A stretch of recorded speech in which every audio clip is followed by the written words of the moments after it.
ఖమ్మం జిల్లా ఖమ్మం రూరల్ మండలం తీర్థాల గ్రామంలో ఉన్నటువంటి శ్రీ సంగమేశ్వర స్వామి దేవస్థానంలో మహాశివరాత్రి సందర్భంలో ఈ 14వ తారీఖు నుంచి 18వ తారీఖు వరకు కూడా విశేష కార్యక్రమాలు నిర్వహించబడుతున్నాయి. ఈ దేవస్థానం కార్యనిర్వహణాధికారి నా పేరు కె వేణుగోపాలాచార్యులు.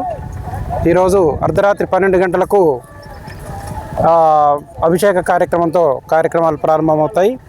రేపు ఉదయం 2 గంటల నుండి రాత్రి వరకు కూడా అభిషేకాలు నిర్వహించబడతాయి. రేపు రాత్రి 10 గంటలకు స్వామివారి కళ్యాణ మహోత్సవం కళ్యాణ మండపంలో చాలా వైభవంగా నిర్వహించడానికి ఏర్పాట్లు చేయడం జరిగింది. అదేవిధంగా స్వామి దర్శనానికి ఉచిత దర్శన సౌకర్యం ఉంది. 100 రూపాయల టికెట్ ఏర్పాటు చేశాము. అభిషేకం నిమిత్తం 200 రూపాయల టికెట్ ఉంది. విఐపి దర్శనానికి 500 రూపాయల టికెట్ ఏర్పాటు చేయడం జరిగింది. ఈ కళ్యాణం తిలకించడానికి ఉచితంగా ఆరు బయటే చేయడం జరుగుతుంది. కాబట్టి ప్రతి ఒక్కరు కూడా కళ్యాణ మహోత్సవంలో పాల్గొని స్వామివారిని సేవించవచ్చు. ఈ కార్యక్రమాలన్నింటిలో పాల్గొని స్వామివారి కృపకు పాత్రలు కావాలని అందరినీ కూడా విజ్ఞప్తి చేస్తున్నాం. మీడియాతో మాట్లాడే ఎక్స్పీరియన్స్